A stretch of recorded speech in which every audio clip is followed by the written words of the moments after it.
السلام عليكم ورحمه الله. المشاهدين والمشاهدات الكرام، اش اخباركم؟ لاباس عليكم؟ الوصفه ديال اليوم هي هاد القريشلات او الكروس كله كيفاش كيسميوها. الا عجبتكم الوصفه ديال اليوم ما تنساوش تابوناو معنا وتبارطاجيو مع حبايبكم، ديرونا لايك، وكنتسنى منكم كومونت في الاخر. انا متاكده بانها غادي تعجبكم. تابعوا المراحل حتى الاخر ديال الفيديو. نبداو على بركه الله. عندنا نص كيلو ديال الفورص، وعندنا معلقه ديال الزرارع مطحونين، وعندنا معلقه ديال الخميره ديال الخبز، قبصه ديال الملح، عندنا كاس ديال السكر سنيده، عندنا 2 معالق ديال الحليب بودره، وعندنا خماره وحده باكيه وحده ديال الحلوى. نخلطوا هاد المكونات. عندنا هنايا بيضه وبياض بيضه، وعندنا كاس ديال الزيت، وعندنا المدافي اللي غادي نعجنوا به. بسم الله، نبداو نعجنوا دابا. نخلطوا هاد المكونات.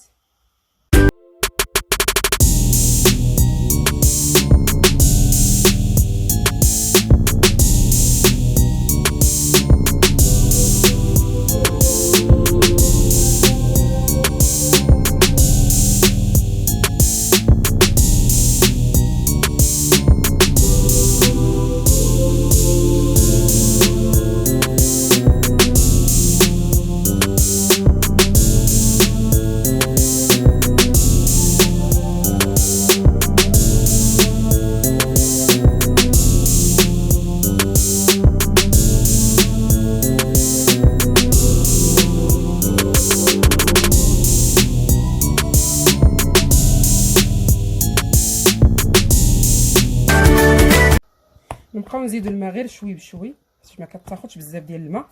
صافي، ونبقاو نعجنوها بحال هكا شويه، غير شوي ماشي بزاف.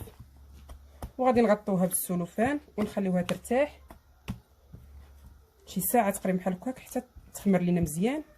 من بعد ما خمرت لينا العجينه ديالنا غادي نحاولوا نخووها من الهواء باش نخليوها تخمر المره اخرى. بسم الله. يكون عندنا شويه الزيت باش ما تلصقش لينا في يدينا. غادي نخوها مزيان من الهواء ونعاودو نخليوها تخمر.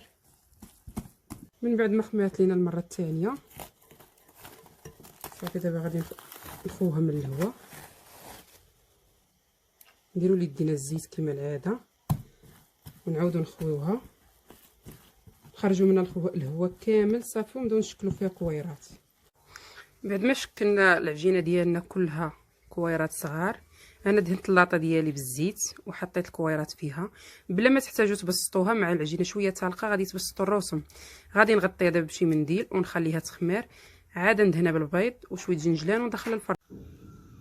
من بعد ما خمرت لينا الكريصات ديالنا، دابا غادي ندهنوا بصفار البيض. غادي نزيدوا عليه شويه الحليب، ماشي بزاف غير شويه. صفار بيضه اللي درنا اصلا البياض ديالها في الخليط.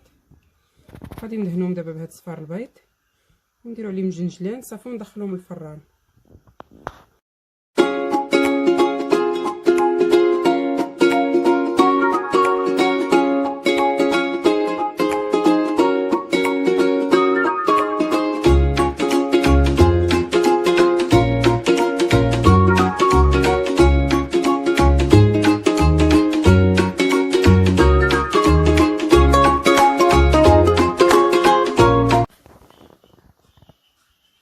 وهذا هو الشكل النهائي ديال الكروس او قراشل كله. كيفاش كيقول ليهم كيفاش جاو، راه كيجيو خفاف مع كيخمروا 3 المرات، كيجيو خفاف بنان، يعني ما تندموش عليهم. هانتوما شوفوها. غادي نفتح معكم هذه باش تشوفوا الداخل ديالها، بحال الداخل ديالها. ها، وبصحتكم براحتكم. الى فيديو قادم ان شاء الله.